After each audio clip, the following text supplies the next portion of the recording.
이번 영상에서는 어느 홈쇼핑 영상을 먼저 보고 시작하겠습니다. 한 가지 얘기하고 싶은 것은 사례 영상의 경우 불필요한 오해를 방지하기 위해 화면 전체를 모자이크 처리하였습니다. 중요한 것은 쇼 호스트의 음성 부분이니 주의 깊게 들어주시기 바랍니다. 말씀드린 남편의 눈빛이 달라질 수 있는 컬러 뭘로 선택하신다고요? 화이트. 화이트. 그렇죠. 화이트 근데 그거 할 거 없이 좋은 말씀드린 영상에서 진행자의 얘기를 잘 들으셨나요? 그럼 지금부터 본격적으로 얘기를 풀어나가도록 하겠습니다. 언어학 이론 중에 언어 결정론과 언어 상대론이 있습니다. 언어 결정론은 어떤 종류의 언어를 쓰느냐가 인간의 사고에 절대적인 영향을 준다는 이론이고, 언어 상대론은 언어와 사고는 서로 상호작용한다는 것이 핵심입니다. 물론 두 이론이 완벽한 것은 아니고 여러 측면에서 반론도 있지만 아직까지 가장 많이 인용되는 것이 이 두 가지 이론인데, 핵심은 언어와 사고는 별개의 것이 아니라 서로 영향을 주고받는다는 것입니다. 쉽게 말하면 조폭들은 조폭들만의 언어를 사용하고 상인들은 상인들만의 언어를 사용하며 학자들은 학자들만의 언어를 사용한다는 얘기입니다. 사자성어 중에 같은 성향의 사람끼리 어울린다는 뜻의 유유상종이라고 있는데 연관된 개념이라고 보면 됩니다. 그래서 작게는 개인부터 크게는 조직, 더 나아가 국가까지 모든 개인과 집단은 그들이 쓰는 언어를 보면 그 개인과 집단의 성향을 알 수 있습니다. 그래서 개인과 조직이 사용하는 언어는 그들의 정체성을 나타낸다고 할 수 있는데 이 부분은 굉장히 중요한 부분입니다. 대표적인 예로 한국과 일본 외국인들이 가장 빠르게 배우는 한국 단어 중에서 빨리빨리가 있는데 그만큼 한국 사람들이 급한 성격을 갖고 있다는 정체성을 보여주는 것입니다. 여기서 다시 처음에 소개한 홈쇼핑 영상 얘기로 돌아가 보겠습니다. 쇼 호스트의 얘기를 들어보면 화이트를 선택한다는 얘기가 있습니다.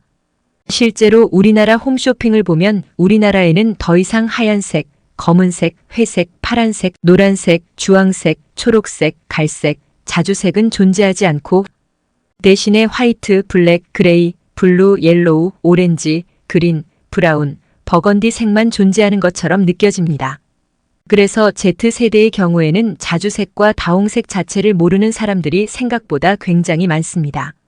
우리나라 색임에도 말이죠. 오히려 외국인들은 우리말을 배우면서 한국어로 된 색 이름을 공부하는데 반대로 우리나라는 스스로 우리 색 이름을 버리고 영어 색 이름만을 사용하고 있는 것입니다. 여기서 우리는 외래어와 외국어의 차이점을 알아야 할 필요가 있습니다. 외래어는 말 그대로 바깥, 즉 외국에서 온 말로 우리나라에 없는 말이며 보통 명사가 주를 이룹니다. 예를 들면 TV, 커피, 버스, 컴퓨터, 피아노 등이 있습니다. 외국어는 말 그대로 외국말인데 우리말에도 존재하는 것으로 대표적인 예시가 앞에서 얘기했던 색깔입니다. 문제는 현재 우리나라 사람들이 무분별하게 외국어를 남용하고 있다는 것입니다. 정확하게는 남용을 넘어 거의 모든 방송을 비롯한 일상생활에서 외국어가 우리 언어를 장악하고 있습니다. 대표적인 예로 몇 가지만 들어도 마그넷, 언박싱, 뷰, 와이프, 오픈, 미션, 피지컬, 멘털, 케어 등이 있습니다. 이 단어들은 분명히 우리말이 있습니다. 마그넷은 자석, 언박싱은 개봉, 와이프는 아내, 뷰는 풍경이나 전망, 오픈은 게시, 미션은 임무, 피지컬은 신체 조건 또는 체격, 멘털은 정신력, 케어는 관리나 돌봄으로 충분히 바꿀 수 있습니다.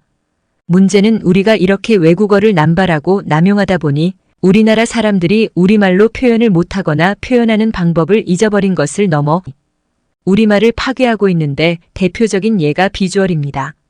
현재 우리나라 사람들은 아무데나 비주얼을 갖다 붙입니다. 음식을 예쁘게 차려놓은 걸 보고 비주얼이 끝내준다고 하고 외모나 옷차림도 비주얼이라고 하며 물건의 겉모습도 비주얼이라고 합니다. 그리고 그것이 너무나 일상화되어 비주얼을 우리말로 표현하라고 하면 표현을 못하는 사람이 상당히 많습니다. 예를 들어 잘 차려나온 음식을 보고 비주얼이 끝내준다라는 말 대신 우리말로 표현하라고 하면 어려워하며 어떻게 표현해야 할지 난감해하는 것입니다. 그 이유는 우리가 우리 어법에 맞지 않게 외국어를 들여와 명사로 사용하는 것이 너무도 익숙해졌기 때문입니다. 앞에서 제가 얘기했던 것처럼 너무 예쁘게 차려졌다라고 하면 되는 걸 굳이 외국어를 명사화해서 비주얼이 너무 좋다라고 하면서 우리말 표현을 잊어버리는 것입니다. 굳이 명사를 사용할 거라면 차림새가 너무 예쁘다라고 하면 되는 것입니다. 중요한 것은 우리가 비주얼이라는 단어를 일상처럼 사용하기 전에는 분명히 우리말로 표현했었는데 어느 순간부터 외국어를 사용하지 않으면 표현하는 방법을 잊어버렸다는 것입니다. 그리고 그 자리를 외국어가 차지했고 이제는 차지한 것을 넘어 너무 익숙해져서 우리말로 표현하는 방법을 못 찾거나 우리말 사용을 너무 어색해한다는 것입니다. 그런데 이것은 굉장히 큰 문제입니다. 앞에서 얘기한 것처럼 한 집단이 사용하는 언어는 집단 구성원의 사고방식과 상호작용을 하며 그 집단의 정체성을 나타냅니다. 그런데 우리가 우리말과 우리 표현 방식을 잊어버리면 우리의 정체성은 어떻게 되는 것일까요? 이것은 단순히 소위 말하는 국뽕이나 국수주의가 아닙니다. 전 세계적으로 유구한 역사를 갖고 있는 민족과 국가들은 자신들의 정체성을 지키기 위해 노력하고 있기 때문입니다. 그런데 우리는 무차별적으로 외국어가 남용되고 남발되면서 함께라는 우리의 문화이자 정체성은 사라지고 오로지 나만 중요하다는 인식이 무의식 중에 팽배해졌습니다. 도로 위 운전자들이 보이는 분노 표출이 급증한 것이 그 예입니다. 내가 중요한데 끼어들었다고 경적을 마구 울리거나 위험해서 경적 울린 것을 기분 나쁘게 생각해서 폭행을 일삼는 행위들이 언제부터 급증했는지를 살펴보면 답이 나와 있습니다. 그뿐 아니라 너무나 빈번하게 일어나는 거리에서의 폭력, 약자에 대한 폭행, 사이코 패스 등이 급격히 증가한 시점들을 보면 우리가 외국어를 남발하고 우리말 표현을 잊어버린 시점과 비슷합니다. 어떤 사람은 이런 얘기를 합니다. 그렇게라도 영어 단어를 아니까 외국 사람들하고 얘기할 때 좋던데? 영어를 잘 못해도 의사소통을 할 수 있으니까. 그런 얘기를 하는 사람들에게 이렇게 물었습니다. 그렇다면 아예 우리말을 안 쓰고 영어를 국어로 하면 되잖아. 그러면 태어나서부터 영어를 쓸 거고 외국 사람들하고 의사소통에 전혀 문제 없을 거니까. 그렇다면 그냥 우리말도 우리 그린 한글도 쓰지 말고 아예 영어만 쓰면 가장 좋은 거 아닐까? 그러면 그 사람들은 아무 얘기도 못합니다. 봉준호 감독의 영화 기생충이 아카데미 작품상 등을 수상했을 때 자막에 대한 얘기가 곳곳에서 회자되었습니다. 그 이야기의 핵심은 전 세계에서 한글이 자막으로 가장 적합하다는 것이었습니다. 그러면서 한글의 우수성이 함께 언급되는 얘기들도 말 그대로 폭증했었습니다. 글은 사람의 생각을 시각적으로 표현한 것이고 언어는 사람의 생각을 소리로 표현한 것입니다. 결국 글과 언어는 때려야 뗄 수 없는 관계이고 그것은 다시 그 글과 언어를 사용하는 사람이나 조직의 사고방식과 연결되며 최종적으로는 정체성과 연결됩니다. 소위 말하는 K-팝과 한국 드라마의 열풍으로 한국어와 한글을 공부하는 외국인들이 굉장히 많아졌음을 다양한 매체들을 통해 우리는 접하고 있습니다.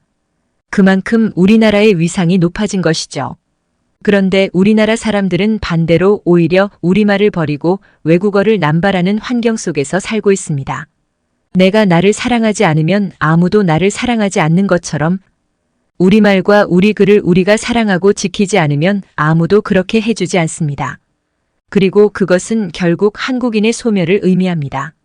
민족과 국가의 정체성이 사라진다는 것은 그 민족이나 국가가 소멸된다는 것이니까요.